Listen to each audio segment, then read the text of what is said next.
screenfiles.com with my 2 cents.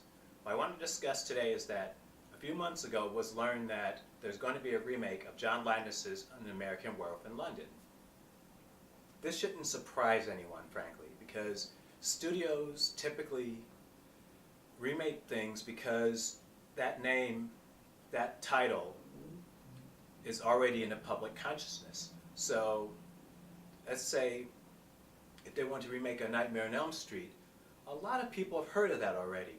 And so you might have a built-in audience. Might, of course, based upon the quality of the remake.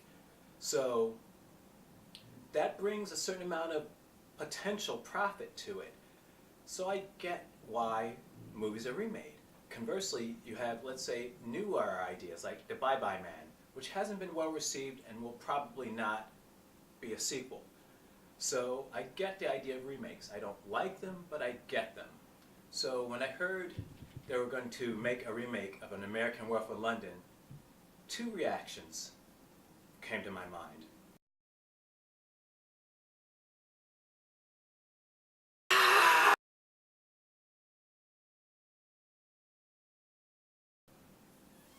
Fuck!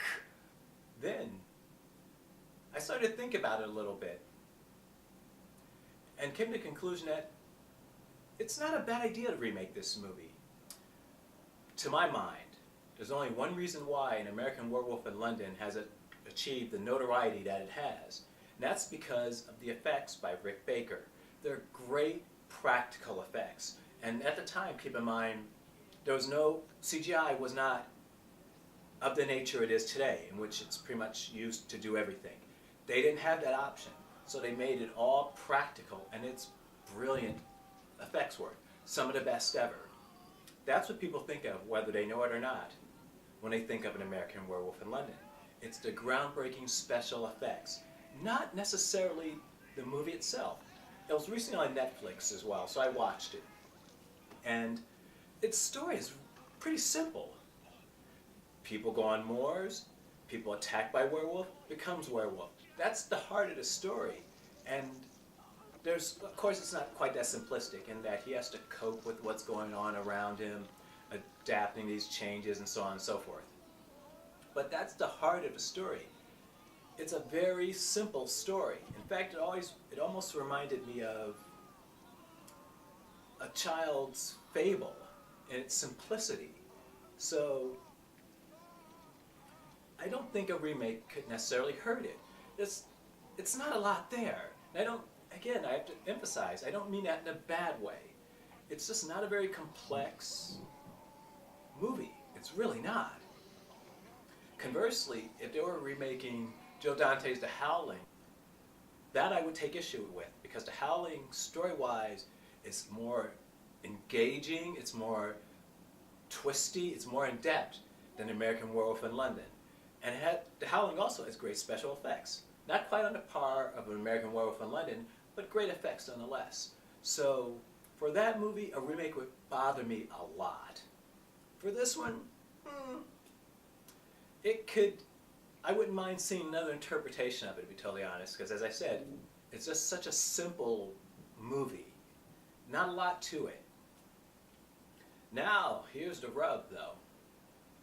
The talk is that Max Landis, son of John Landis, would be directing it. That I don't know about.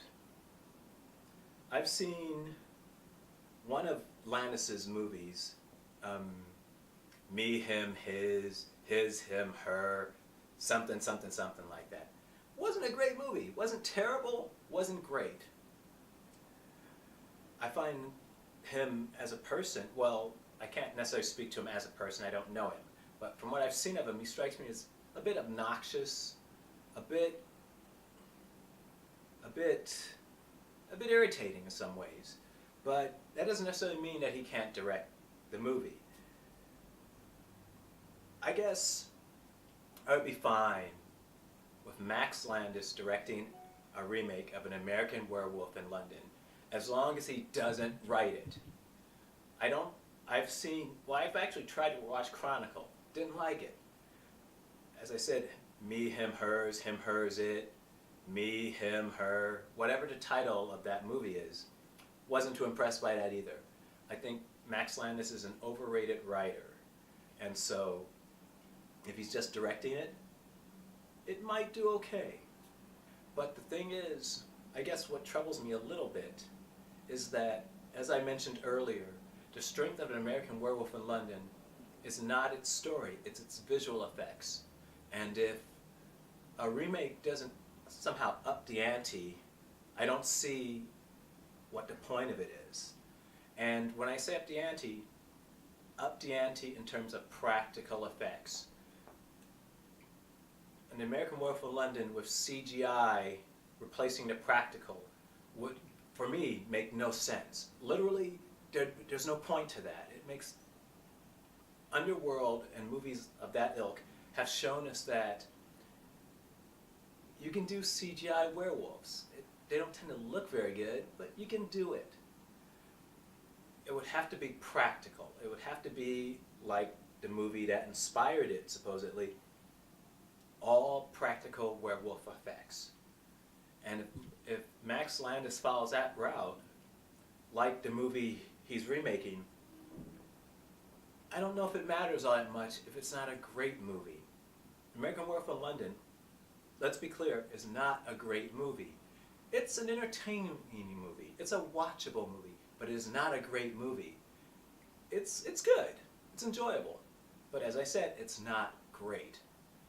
If Max Landis were just to make a good movie with state-of-the-art practical effects, no, the CGI, blood splatter and all that stuff, that has to be to the bare minimum, if at all. This movie has to be all practical to advance the legacy of the first film.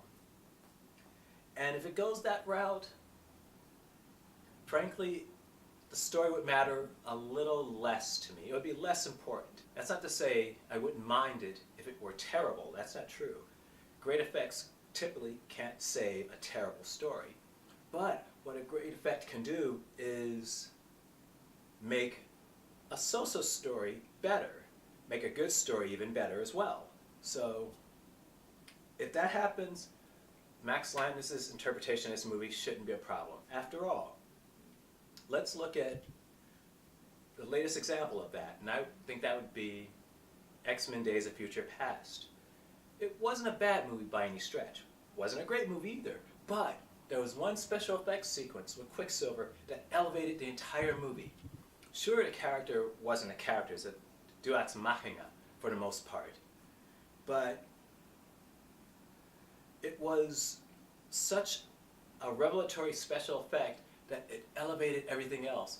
And I think, like in the case of American Werewolf in London, a lot of people like that movie as well because of the effect, not necessarily because of the movie as a whole. Brian from ScreenFiles.com, let me know what you think.